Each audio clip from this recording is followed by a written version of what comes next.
Robert Durst, an heir to one of the largest family-owned real estate companies in New York, has passed away in prison at the age of 78. Born into a wildly successful family that has spent the past 100 years building a multi-billion-dollar real estate empire, Robert stood out from a young age as a black sheep due to his reclusive nature and odd tendencies, and at the time of his passing, he was a convicted murderer and a suspected serial killer. The events surrounding Robert Durst's life have made him a figure of interest in documentaries, a Law & Order spin-off, and even an episode of SNL. Because of that, it's safe to say that his criminal acts and controversy have haunted the family's empire for decades now. In today's video, we are going to talk about who the Durst Organization is and how involved Robert Durst was in the organization. We'll get into all of the crazy antics and the string of suspected murders that Robert was involved in. And last, we'll talk about what the Durst Organization is up to lately amidst all of this chaos with one of the siblings. The Durst Organization real estate empire began when Joseph Durst moved to New York from Austria in 1902 with just $3 to his name, first selling children's clothes from a pushcart, then later buying his first property in 1915 at 1 West 34th Street. Back in 1915, the New York skyline looked nothing like it looks today, but 1 West 34th Street was a pretty good location pick. Check it out. It's right next door to where the Empire State Building would have been later built in 1931, so clearly Joseph Durst had a natural knack for picking the right place to invest in real estate. After buying a Jewish temple and converting it into a large office building in 1926,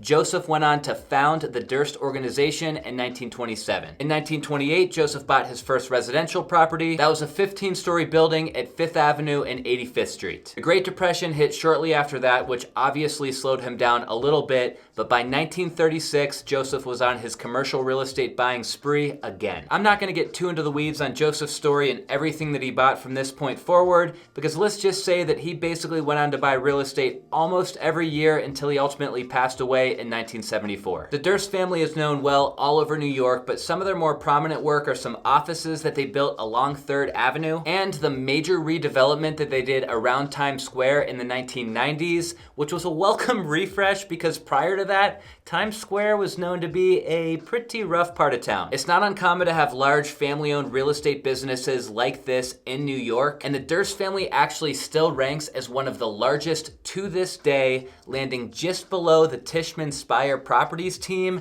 and the Rudin Management Company. Douglas and Robert, the sons of Seymour and the grandsons of the founder Joseph, joined the Durst Organization in the mid-1970s. Robert is the one making headlines this past week for passing away in prison, so let's get into his involvement in the Durst Organization. Robert Durst was born April 12, 1943, which means that he joined the family's company around the age of 30. Originally, he did not want to work for his father, so he went out to Vermont to open a food store. But after a few years in the retail business, Robert was convinced by his father to move back to Manhattan and get back into the Durst Organization. See, Robert was the oldest of 4 children, and the family's tradition was to have the eldest child take over the organization. Well, Robert's reign over the company lasted around 20 years, which is actually pretty surprising, but that came to an end in 1992 when his father Seymour broke the tradition, kicked him out, and appointed his brother Douglas to take over. I guess Robert has some inappropriate behavior and he was not running the company properly, which is what led to him getting booted. I did a lot of digging and I couldn't find a whole lot about what exactly Robert contributed to the Durst Organization over this span of 20 years. I'm guessing I couldn't find much because either 1, he just didn't do much, so there's not much to talk about, or 2, maybe his family has just kept his involvement out of the press because they're just too embarrassed by all of his actions and all of the accusations against him over the years. Robert had a trust fund that paid him a reported $2 million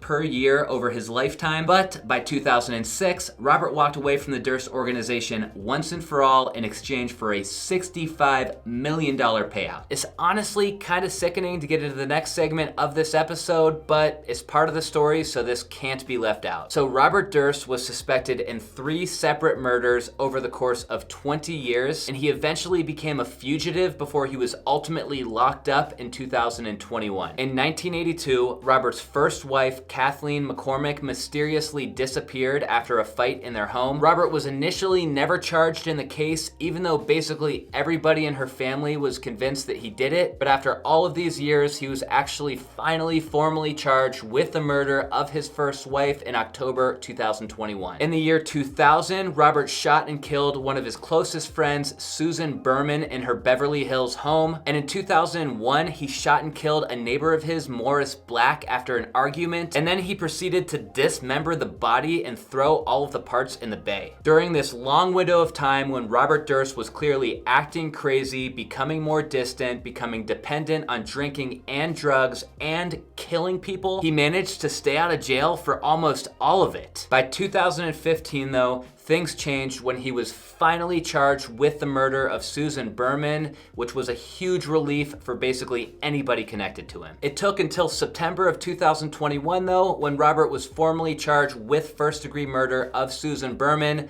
At that time, he was sentenced to life in prison with no chance of parole. And in case you're wondering how he finally got caught, the most conclusive piece of evidence was actually a handwritten letter that Durst wrote to Susan Berman in 1999, which police retrieved from her apartment after she was killed. Well, somebody also anonymously wrote a handwritten letter to LAPD detectives in the year 2000, explaining in detail where to find Susan Berman's body after she was killed. Both of these two letters had the exact same handwriting, and they both happened to spell Beverly Hills the wrong way, spelling it Beverly Hills, adding an extra E. This was considered a smoking gun in the case, along with a ton of other evidence. Robert was ridden with health issues when he was sentenced, so he didn't last long in jail. He passed away in prison in Stockton, California of natural causes earlier this week. Despite all of that drama surrounding Robert Durst, the Durst Organization is still thriving today and is widely known as one of the oldest and most successful family-run commercial and residential real estate companies in New York. They have a portfolio valued at over $8 billion as of the last report, which includes 13 million square feet of premier office space and another 3 million square feet of residential space. These guys own some big-name buildings like the One World Trade Center, which is the main building of the rebuilt World Trade Center complex in Lower Manhattan, One Bryant Park, which is also known as the Bank of America Tower in Midtown Manhattan, Frank 57 West, which is a pretty cool looking apartment building in Hell's Kitchen, 151, a 52-story skyscraper in Times Square, and a bunch of others that you can find on their website, which are primarily in Midtown, but some of them are in downtown, Queens, and even Philadelphia. The founder, Joseph's son Seymour, had this mantra that you shouldn't own any real estate that you couldn't walk to. So that's why for the longest time, basically everything that they owned was kind of concentrated in the Midtown Manhattan area. Like we just saw on their website though, the organization has since branched out of Manhattan and into some other markets, and in a big way. That Penn's Landing building in Philadelphia was a $2.2 billion redevelopment. Just to put a face to the names, the executive team summary page on Durst.org shows Douglas Durst listed as the chairman and member of the third generation to lead the organization. Jonathan Durst, who goes by Jody, is listed as president of the Durst Organization. Alexander Durst is named the principal and chief development officer. Christopher Durst is the principal and chief information officer. Helena is another principal at the organization, overseeing all aspects of the residential portfolio. And David Neal oversees the company's commercial leasing and marketing departments as another principal. It's always fascinating to learn about these families who have created empires and built generations of wealth. As far as I could tell, Robert Durst was the only bad seed in the family, so